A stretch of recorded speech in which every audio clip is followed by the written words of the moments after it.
Hey everyone, it is me E and welcome back to my channel. In today's video, I am going to be doing a drawing from Lemonade Mouth, the novel, and not the movie.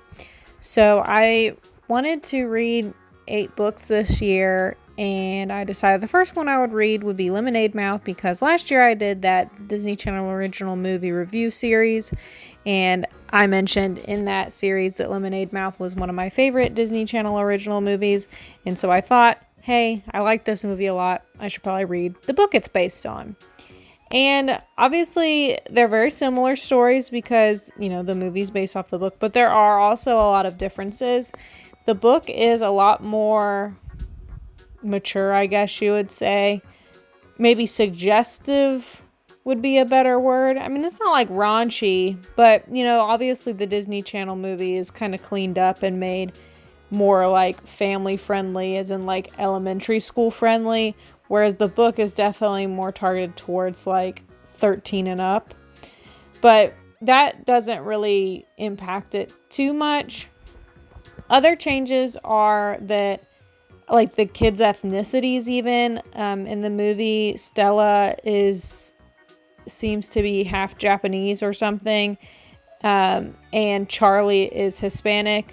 In the book, they're both white, and I guess that maybe that was Disney's move in trying to make the movie more diverse, which I think is a good idea, and it doesn't really detract from the story at all. Other changes in the book, this is kind of a spoiler, I guess. Mo and Charlie end up together, whereas in the movie, Mo gets back with her boyfriend.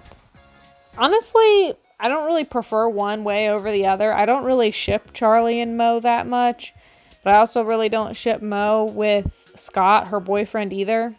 One big thing that's way different in the book than in the movie is the musical style of Lemonade Mouth as a band. In the movie, they're more or less a pop band. There's really nothing unique about their style. They're good, but they're not unique per se. In the movie, Stella plays the guitar, Mo plays the electric bass, Charlie plays a regular drum kit, Wen plays the piano, and Olivia, of course, sings. In the book, however, the only thing that's the same is that Olivia sings. Charlie plays a bunch of like conga type drums, timbales, I think is what they're called. He does not play a traditional drum kit. Mo does not play an electric bass. She plays an upright bass with a bow. Wen does not play the piano. He plays a trumpet. And Stella does not play guitar. She plays a ukulele. And I think that's one of the shortcomings of the book. They kind of describe the style of Lemonade Mouth as being kind of like strange, like bizarre, and maybe even a little bit spooky at times. Like they have like a haunting kind of style. It's moody. It's kind of dark. And just, strange. Because of these weird hodgepodge of instruments that the kids play. And the thing is that like reading it like makes you really, really crave to hear what that would sound like. But since it's a book, you can't hear it. And then when you go to watch the movie, it doesn't really satisfy the urge to understand what that Lemonade Mouth in the book was supposed to sound like. Because in the movie, it's just pop, which we all know what pop sounds like. It's nothing innovative. Whereas, like I said, it seems like Lemonade Mouth in the book was kind of innovative in their musical style and their sound.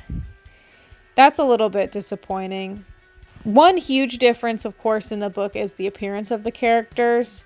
Obviously, when you go to cast people in a movie, they're never going to look exactly like how they look in the book, because it's just not possible to find somebody who perfectly matches a description like that. But they made a lot of changes. Even aside from like changing ethnicities, I think it's fine if you want to change Stella and Charlie's ethnicities, but they changed other aspects of their characters that I think kind of detract. So we'll start talking about Charlie first. Charlie in the movie is undeniably cute. Like, he's a cute kid, and he's got the most luscious, thick eyebrows that I've ever seen. He's adorable. And he's got beautiful, long, flowy hair. And it's so shiny.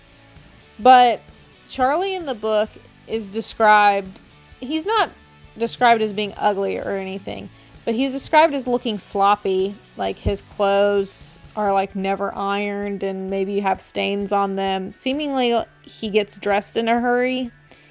And he also is described as having kind of frizzy hair.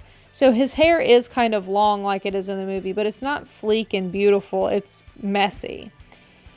And he's also described as being sort of chubby. Well, in the movie, he's a soccer player, or kind of is a soccer player. He's definitely not a soccer player in the book at all.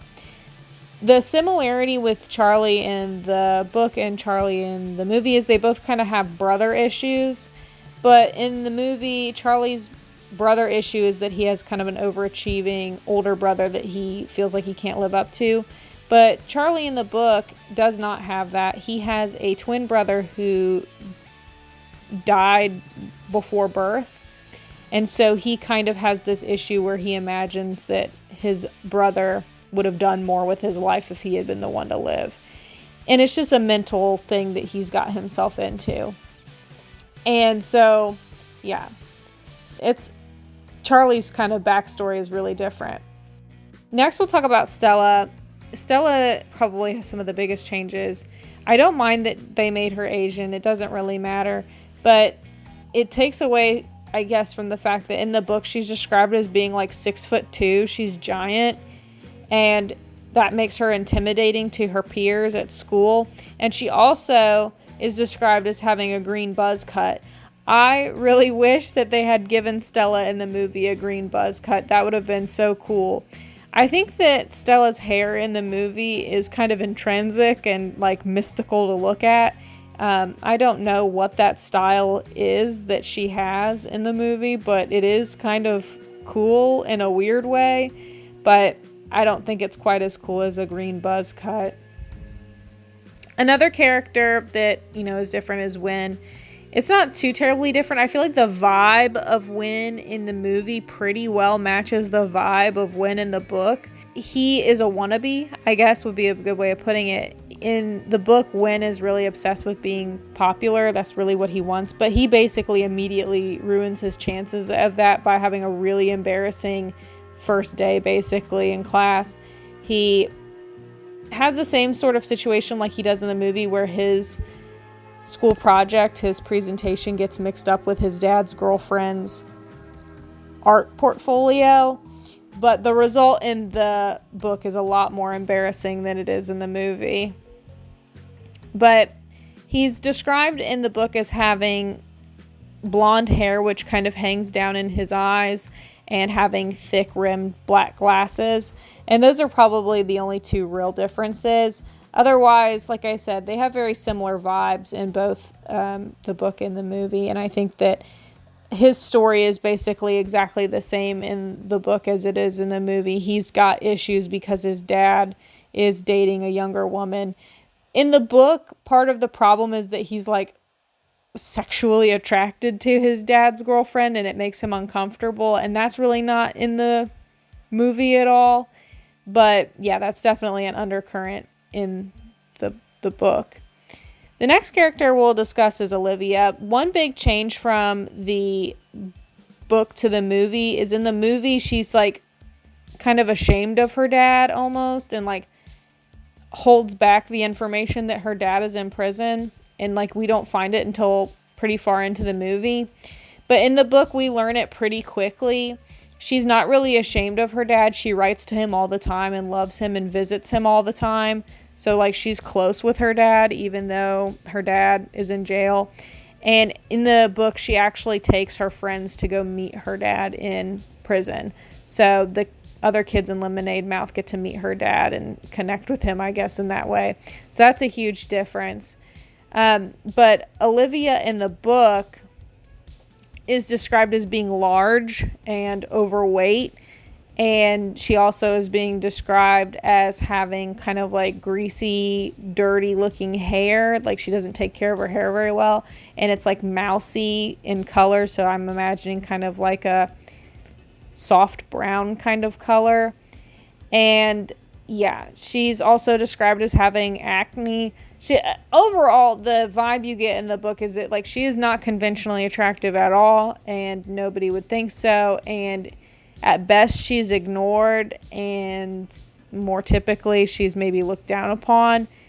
Her voice in the book is described as being kind of weak and raspy, and that also adds to Lemonade Mouth's unique musical style. Like, she doesn't have a strong, pretty voice. It's unique in that it's kind of gravelly sounding, and I think that's pretty cool. And like I said, that's definitely not what Bridget Mendler is like at all in the movie. She is thin and pretty, and the only real similarity between the book Olivia and the movie Olivia is that they're both kind of shy seeming. But honestly, even their shyness is portrayed differently. In the book, like, Olivia is almost kind of like weird and like poetic, and in the movie, it's just bashfulness. And so it's not even like the same kind of shyness. The last character, of course, is Mo. Mo in the book, like I said, she breaks up with her popular boyfriend, or he breaks up with her really, and she winds up going out with Charlie. And that's totally different from the way that plays out in the movie. And I really don't understand why they decided to make that change, but I'm not mad about it. She is basically exactly the same in the movie as she is in the book. Like, in the book, she's described as being very pretty and attractive, and despite the fact that she's kind of a nerd, like an overachiever, I feel like her physical appearance allows her to be able to mix and mingle with the popular crowd, and I feel like that's basically the same as it is in the movie. She has the same conflict in both the movie and the book, and that is that she feels like she can't please her dad because she wants to be an American girl, and he wants her to be like a Bengali girl who meets these certain expectations of perfect Indian daughter. That's exactly the same in both the book and in the movie. The only thing that's really different maybe is in the book, eventually she kind of, when she hashes it out with her dad, she's more explicit about the fact that she wants to date Charlie. And in the movie, I don't really get the vibe that the discussion is in any way particularly centered around her desire to date an American boy or anything like that. But yeah, Mo is basically exactly the same in the book as she is in the movie.